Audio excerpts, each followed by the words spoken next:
जैन बेटा, class 12th mathematics में हम कॉन्टिन्यूटी एंड डिफरेंशिएबिलिटी कर रहे हैं। इसमें हमने फर्स्ट एक्सरसाइज कॉन्टिन्यूटी की स्टार्ट कर रखी है और इसके कुछ बेसिक क्वेश्चंस आपको कराए भी थे। ठीक है बेटा, आज इसके कुछ और क्वेश्चंस देखेंगे इंपॉर्टेंट से, और कैसे करके उसकी कॉन्टिन्यूटी चेक करेंगे वो बताते हैं। इस क्वेश्चन को देखिए बेटा, क्या कह रहा है ये, f x is equal to mod x plus three if x less than -3। ठीक है, और x in between -3 to 3, function की वैल्यू है -2x, और x greater than equal to 3 पे फंक्शन की वैल्यू है 6x+2। ठीक है ना। Find the points of discontinuity. वो कह रहा है इस फंक्शन में वो पॉइंट फाइंड करो जहाँ पे ये डिसकॉन्टिन्यूस हो सकता है। बेटा देखो, ये रियल लाइन है, हो सकता है फंक्शन यहाँ डिसकंटिन्यूस हो, या यहाँ हो, या यहाँ हो, या यहाँ हो, या यहाँ हो। तो इस लाइन में कहीं भी हो सकता है कि नहीं हो सकता। तो हमें पूरी की पूरी रियल लाइन पे कॉन्टिन्यूटी चेक करनी पड़ेगी कि क्या फंक्शन किसी पॉइंट में कॉन्टिन्यूस ना हो रहा हो या डिसकॉन्टिन्यूस हो रहा हो, तो वो पॉइंट चेक करेंगे हम। ठीक है कि नहीं है। तो देखिए कैसे करना है इसे। हाँ, मेरी बात को समझे होंगे कि क्वेश्चन में क्या पूछ रहा है। सबसे पहले बेटा यहाँ पे आओ, फंक्शन में मॉडुलस फंक्शन दे रखा है, इसे सॉल्व कर लो, क्योंकि मॉडुलस से एक सॉल्व नहीं होने का। क्योंकि खाली मॉड एक्स है तो फंक्शन किस पे ब्रेक होगा, 0 पे ब्रेक होगा। तो x इज इक्वल टू 0 पे ब्रेक हो रहा है। ठीक है कि नहीं है। तो अब ये बताओ ज़रा एक बात कि ये तो x लेस देन -3 है। अगर -3, देखो फंक्शन 0 पे ब्रेक हो रहा है तो 0 से छोटे पे तो नेगेटिव बनेगा। तो यहाँ पे -3 आ रहा, तो -3 से छोटे में भी क्या बनेगा, नेगेटिव बनेगा कि नहीं बनेगा। ठीक है, तो आपको ये पता चल गया कि जो फंक्शन -3 से छोटे पे x की वैल्यू -3 से कम पे फंक्शन का रिजल्ट जो है वो नेगेटिव आएगा। ठीक है कि नहीं है। तो यानी केवल मोड कितने पे है, इस पे है। तो यानी केवल x जो है माइनस का आएगा। ये देखो -x हो गया, +3 यूँ ही रहेगा। और आगे के फंक्शनों में हमारे को टेंशन लेने की ज़रूरत नहीं है, क्योंकि वहाँ पे मोड है ही नहीं। -3x से लेस देन -3 पे ये फंक्शन है और ग्रेटर देन पे ये फंक्शन है। तो ग्रेटर देन पे आपको प्लस बनाने की ज़रूरत ही नहीं है, क्योंकि ग्रेटर देन पे तो उसने फंक्शन आपको दे रखा है। तो ये बात हो गई। अब आप क्या करो, let c be a point on a real line. एक जनरल वैल्यू मान लो सी, जो कि रियल लाइन पे है। सी लेस देन -3, अगर सी जो है लेस देन -3 है, देन तो एफ सी की वैल्यू क्या होगी, क्योंकि इक्वल का साइन भी यहीं पर है तो इसी फंक्शन में रखा जाएगा।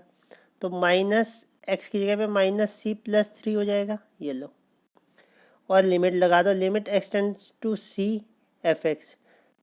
ठीक है कि नहीं है। तो limit extends to c -x+3 ही लेंगे फंक्शन, क्योंकि x लेस देन पे भी यही फंक्शन वर्क कर रहा है। तो -c+3 हो जाएगा। देखो x लेस देन -3 पे केवल एक ही फंक्शन है, ये वाला। समझे नहीं समझे, केवल यही वाला फंक्शन है बेटा हमारे पास। तो इसलिए हम इसमें तो जनरल फंक्शन की तरह फॉर्मूला वर्क करेगा। ठीक है कि नहीं है। तो आपकी limit extends to c f x की वैल्यू आ गई, एफ सी की वैल्यू आ गई, और दोनों क्या है, इक्वल है। इक्वल है तो फंक्शन जो होगा कॉन्टिन्यूस हो गया। एक्स लेस देन -3, अब हमने -3 से कम पे तो हर एक पॉइंट पे चेक कर लिया है कि कॉन्टिन्यूस है। ठीक है कि नहीं। अब -3 से कम पे तो हमारी टेंशन ख़त्म हो गई है। अब हम क्या करेंगे, अब हम -3 पे चेक करेंगे। ठीक है कि नहीं है। -3 पे फंक्शन जो है ब्रेकेबल फंक्शन बन रहा है, क्योंकि -3 लेस देन पे भी वैल्यू ये दे रहा है और -3 से ग्रेटर देन पे वैल्यू ये दे रहा है। तो जो x इज इक्वल टू -3 है, इस पे जो है लेफ्ट हैंड लिमिट और राइट हैंड लिमिट इम्प्लीमेंट करेंगे।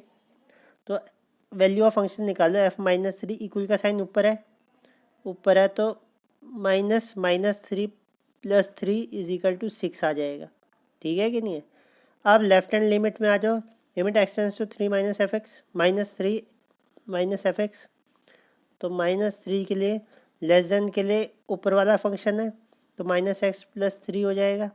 यहाँ पे x की जगह पे -3 रख दो बेटा, तो 6 आ जाएगा। और ऐसे ही 3 प्लस करोगे तो -3 प्लस करोगे तो -2x आ जाएगा और इसकी वैल्यू भी 6 बन जाएगी। तो आपने देखा value of function, left hand limit और राइट हैंड लिमिट तीनों आ गई इक्वल आ गई, तो फंक्शन जो है कॉन्टिन्यूस हो गया -3 पे भी। ठीक है बेटा। अब जो है हम क्या करेंगे,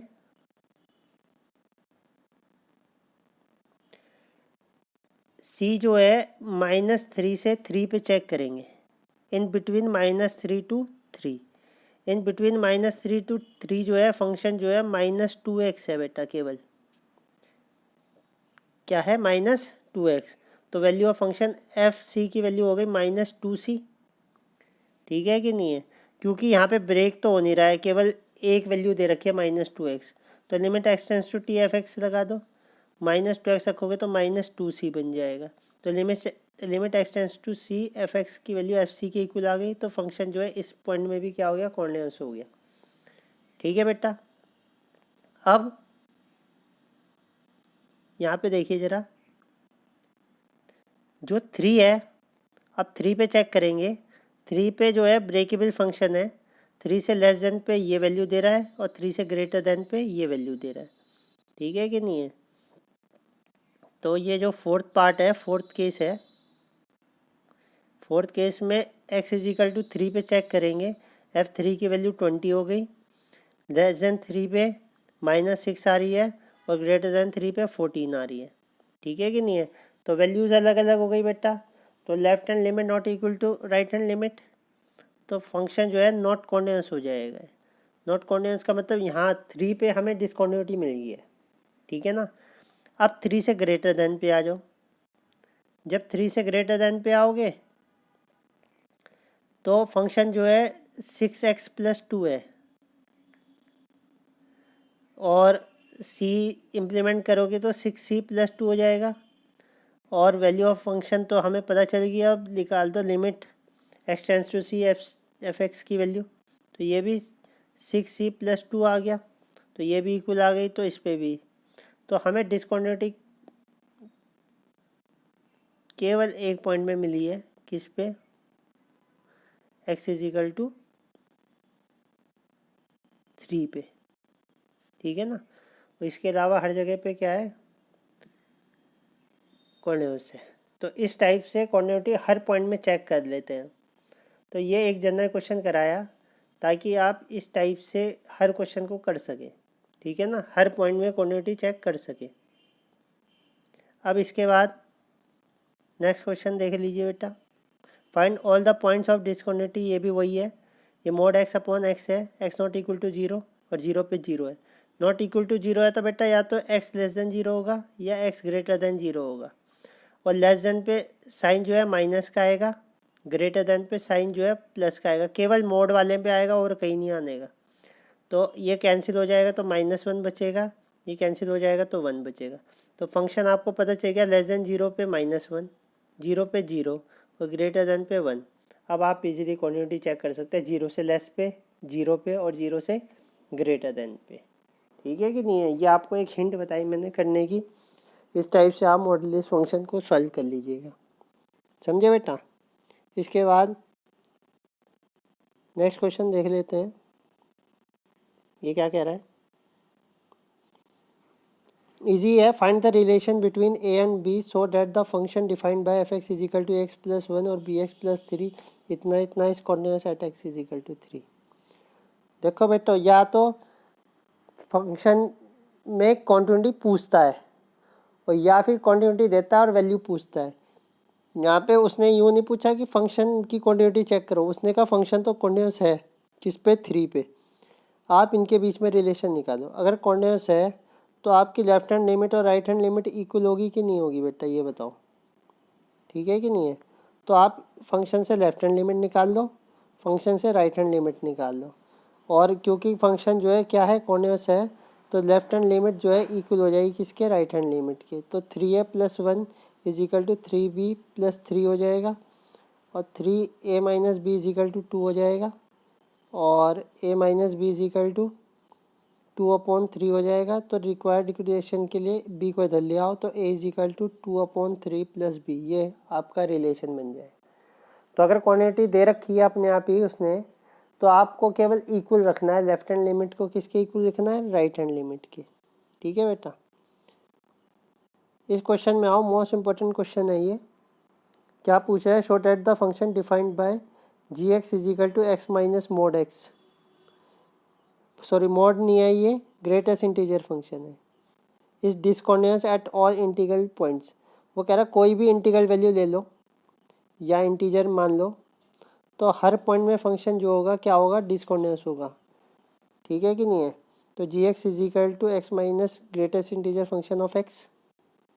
एन जो है, n be an integer, n ले लिया हमने इंटीजर, कोई भी वैल्यू हो सकती है, जनरल पॉइंट में चेक करेंगे। तो g n is equal to n minus greatest integer function of n. और आपको पता है ग्रेटेस्ट इंटीजर फंक्शन में अगर इंटीजर वैल्यू है तब तो उसकी वैल्यू एन ही हो जाएगी, वही इंटीजर हो जाता है, यानी कि greatest integer function of 2 is equal to 2 ही हो जाता है। 3 greatest integer function of 3 is equal to 3 हो जाता है, और greatest integer function of n is equal to n हो जाएगा, एन से एन के लिए 0 आ गई। तो हमें वैल्यू ऑफ फंक्शन पता चलेगी। अब हम लेफ्ट हैंड लिमिट निकालेंगे। ठीक है बेटा, limit extends to n minus g x, limit extends to n x minus greatest integer function of n. बेटा इसे ऐसे चेक करेंगे, लिमिट एक्सटेंड्स टू 0, ऐसे चेक करोगे तो x की जगह पे n माइनस एच आ जाएगा लेस देन के लिए, जहाँ जहाँ पे x है वहाँ पे n माइनस एच हो जाएगा, ये ग्रेटेस्ट इंटीजर फंक्शन में रखा जाएगा। इसका तो कोई दिक्कत नहीं है, माइनस का माइनस। ये देखो बेटा n माइनस एच, ये मोस्ट इम्पॉर्टेंट, अगर ये समझ गए तो सब समझ गए।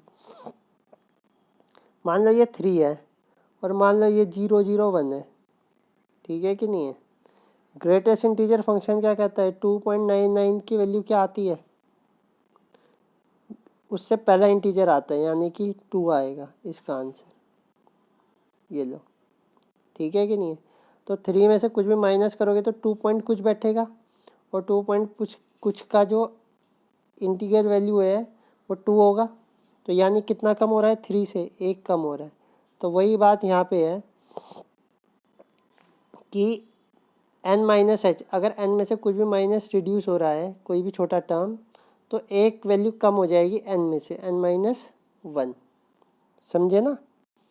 मान लो एक बार और बताता हूँ, मान लीजिए 4 है, 4 में से 0.2002 माइनस हो रहा है, तो अगर 0.002 माइनस होगा तो ये 3 पॉइंट कुछ बनेगा, ठीक है ना। और 3 पॉइंट कुछ की वैल्यू कितनी आ जाएगी, 3, तो कितना हुआ, 4 माइनस 1 ही तो हुआ बेटा, तभी तो ये क्या बना, रिजल्ट इसका ग्रेटेस्ट इंटीजर फंक्शन 3 बना। तो 1 माइनस हो जाता है अगर कुछ भी रिड्यूस हो रहा हो, छोटा सा एलिमेंट भी, तो n माइनस 1 है, माइनस अंदर मल्टीप्लाई कर दो तो ये वैल्यू आ जाएगी, h की लिमिट लगा दो तो ये वैल्यू आ गई आपकी 1। ठीक है कि नहीं है। अब राइट हैंड लिमिट में आ जाओ, लिमिट एक्सटेंड्स टू 0 ही हो जाएगा, अब की बार n प्लस एच हो जाएगा। ठीक है कि नहीं है। अब देखो 4 में कोई टर्म, छोटा सा टर्म ऐड किया तो 4.001 हो जाएगा, और इसका ग्रेटेस्ट इंटीजर फंक्शन क्या हो जाएगा, 4 ही हो जाएगा कि नहीं। तो कुछ ऐड करने पर वही ग्रेटेस्ट इंटीजर फंक्शन बन जाता है, ठीक है कि नहीं। तो n प्लस एन एच में ग्रेटेस्ट इंटीजर फंक्शन की वैल्यू क्या बनेगी, n बन जाएगी, ये लो माइनस n हो जाएगा, ये कैंसिल हो जाएंगे, एच वाले 0 आ जाएगा। तो राइट हैंड लिमिट और लेफ्ट हैंड लिमिट अलग अलग आ गई बेटा, अलग अलग आ गई, तो यानी कि g is not continuous at all integral points हो जाएगा। सही है कि नहीं है। तो इस टाइप से आपको ये क्वेश्चन करने हैं। तो यहाँ तक आपको बता दिया है, आज यहीं तक है, फिर कल आगे बताएंगे। ठीक है बेटा, जय हिंद।